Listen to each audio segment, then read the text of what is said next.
Hello and welcome back. Today we are doing an episode from June 2020 along the beautiful Mississippi River in between Minnesota and Wisconsin. This has got to be probably one of the top shallow water destinations in the country, especially for bass, but I mean for basically every northern freshwater species, period. You can catch absolutely everything here.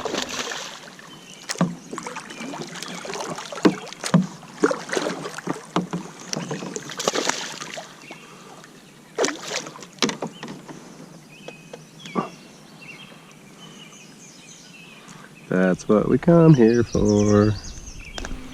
One of the big reasons I really like coming out here is that most of the bayous are all protected, so a lot of them have no wake and everything, making them just perfect kayak destinations. And a lot of it is like canals and rivers and different tributaries and things like that coming into the Mississippi. So a lot of it you really wouldn't want to go too fast down to begin with, but just the sheer amount of water you have to fish, you could go from one bayou to the next and hit multiple in a day if you wanted to, but I mean most of the time where you're at there's going to be fish.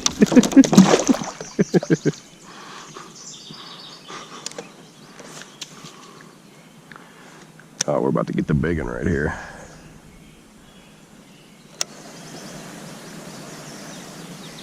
Oh, there's a fish there. Oh, there's a fish there. Oh, there's a fish there.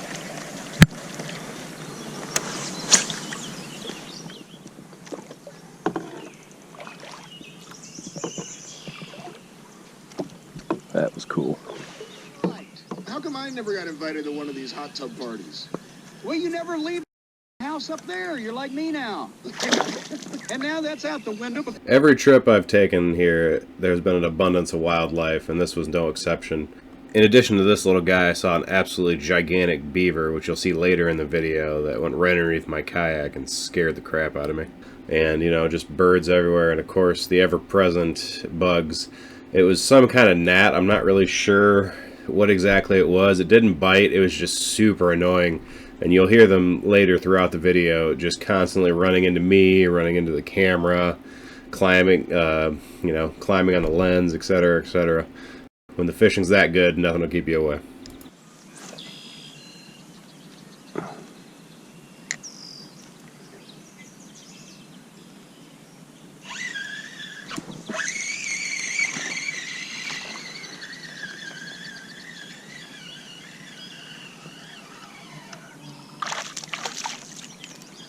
Look at that little guy. What you doing, little guy? You'd think fishing a river system that I'd be fishing a lot of current, but this is one of the few fish I actually caught in any kind of moving water that day.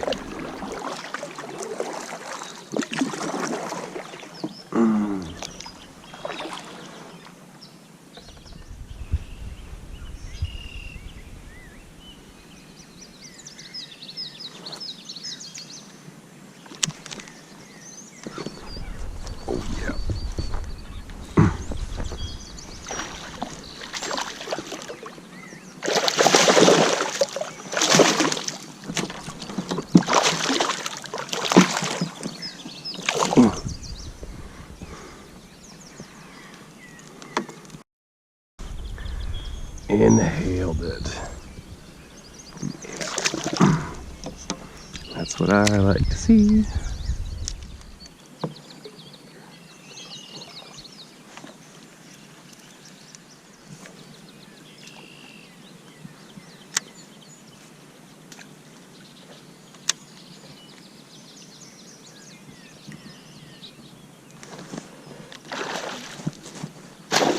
Yeah.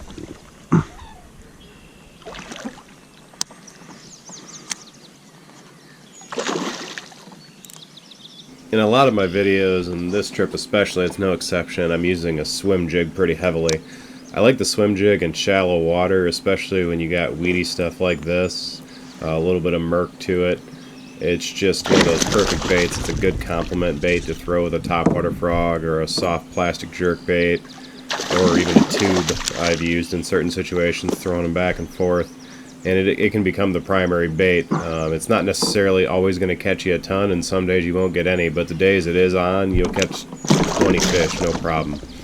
For whatever reason, some days they just really key in on it.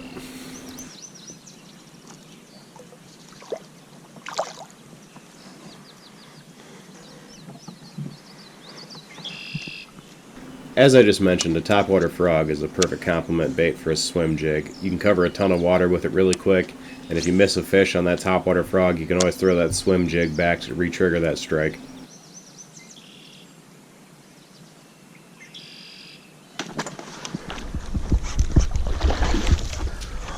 God. God.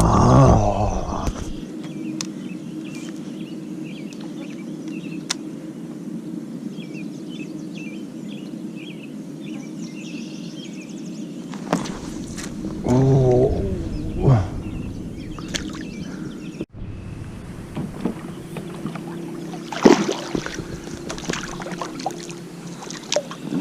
What was that? That sounded bad.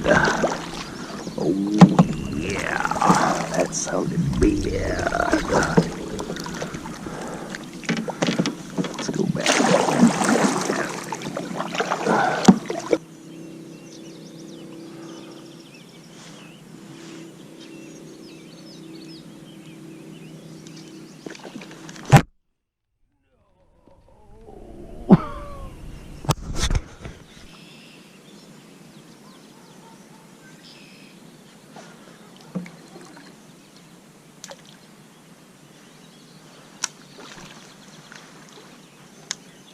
There's so many twists and turns along this river, and before you know it, you'll end up in a place like this, a little secluded bayou in the middle of nowhere. Unfortunately, this time it didn't have any fish, but just the view alone and having the opportunity to just kind of be sitting in my own little paradise for the 20 minutes or whatever I was there was an awesome experience.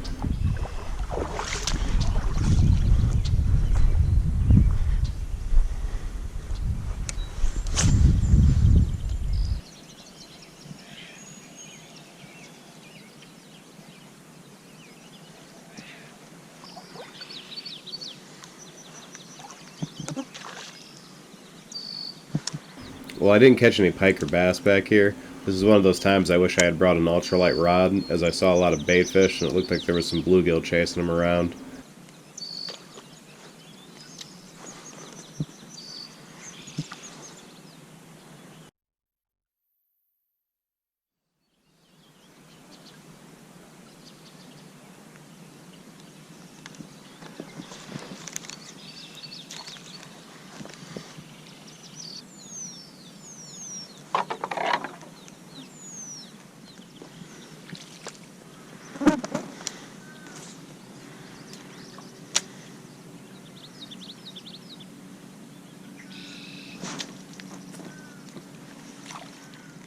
I couldn't tell if they were short striking the bait or if I was just pulling it out of their mouths, but I decided to fish a little bit of topwater to kind of clear my mind and reset myself, and it ended up working out pretty good.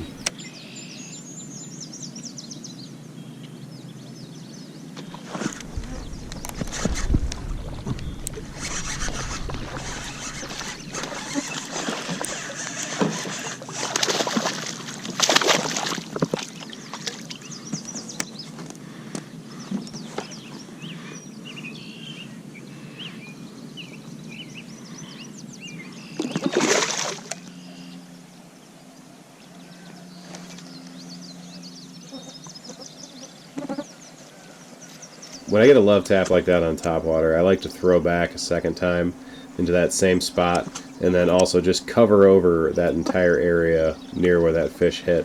A lot of times there'll be other fish kind of roving around there, or even that fish will just kind of be working its way back and forth through the weeds. And if it didn't feel hooks, a lot of times it'll come back and take a second swipe with that lure.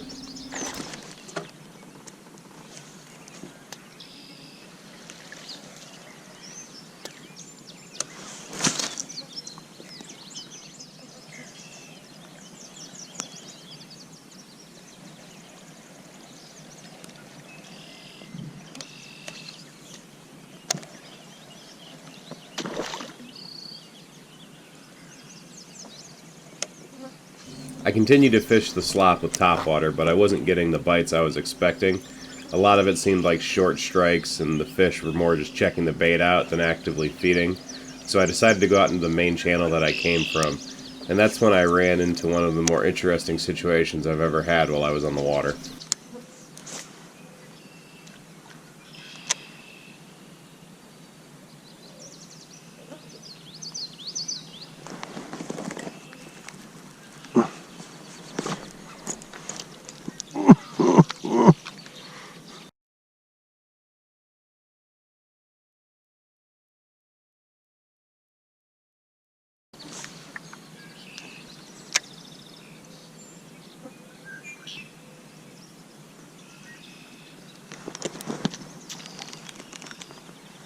This pike was pretty actively feeding off this log jam. He came after my Swimjig a couple times, and he also came after a Chatterbait, but I couldn't really get him to commit once he got that initial hook into him.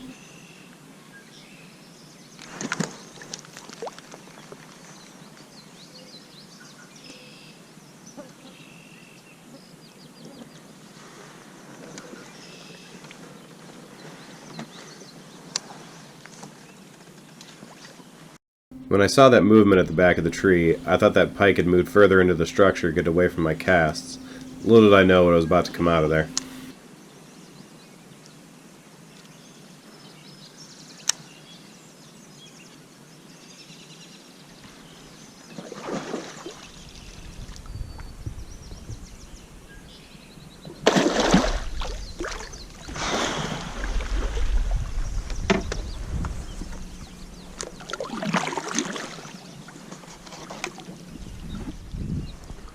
Ooh, that was a big beaver. Ooh, that was a big beaver.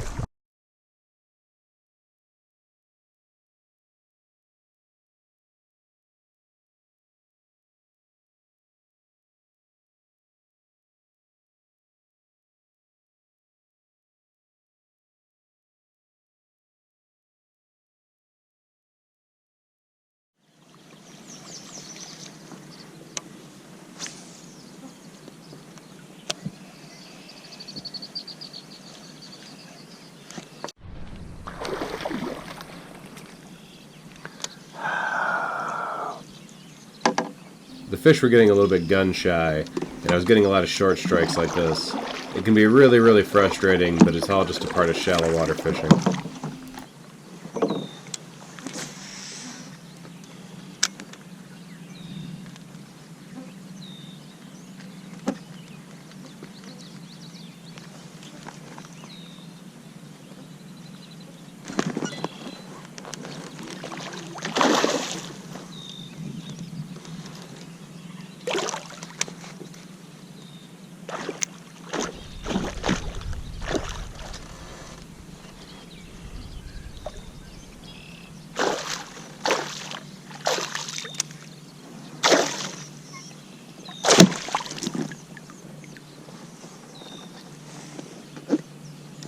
A lot of times on these hot days, I don't even bring pike into the boat.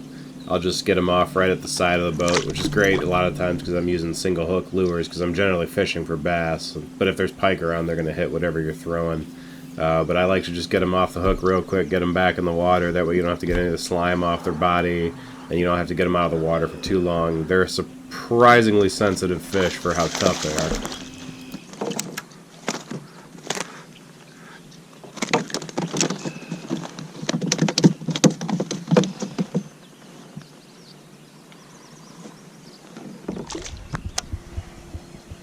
Get so much splash damage from these guys. Glasses are just freaking covered up. They come in hot. Oh yeah. Oh yeah. Come on.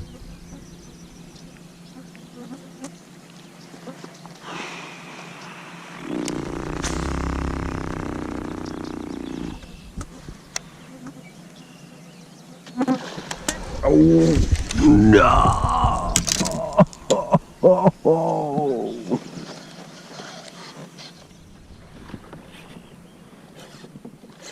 You are getting out of there. Come to Baba.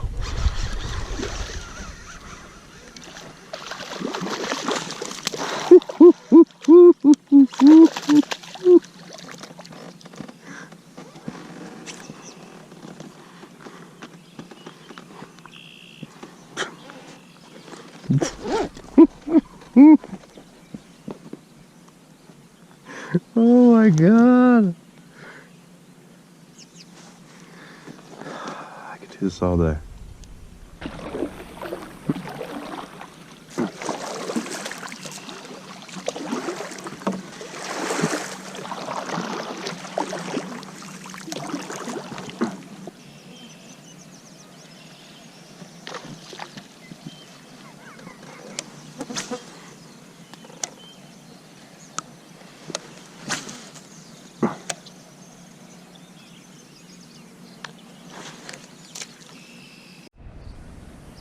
This is a good illustration of what I said earlier. This fish hit this lure, but didn't feel the hooks. I threw back at it, and he came out and nailed it.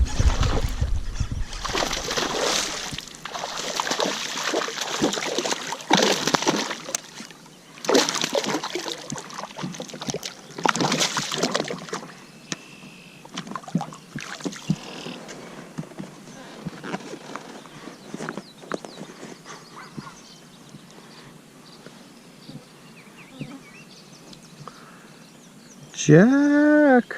Look how deep that is. Jack!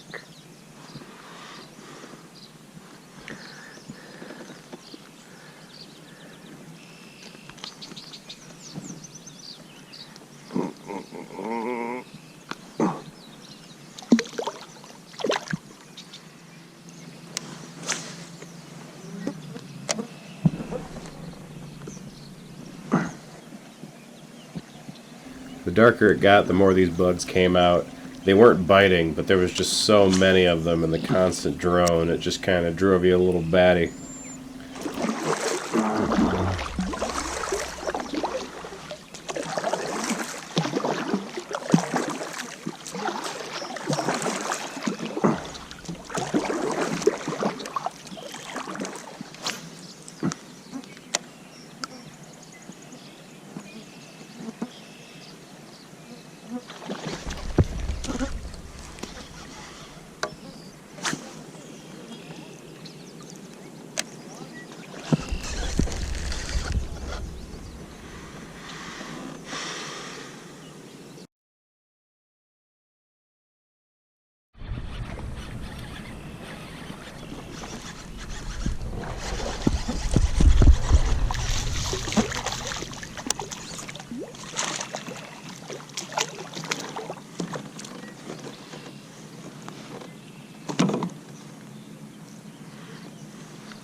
Podcast.com and about our reenactments.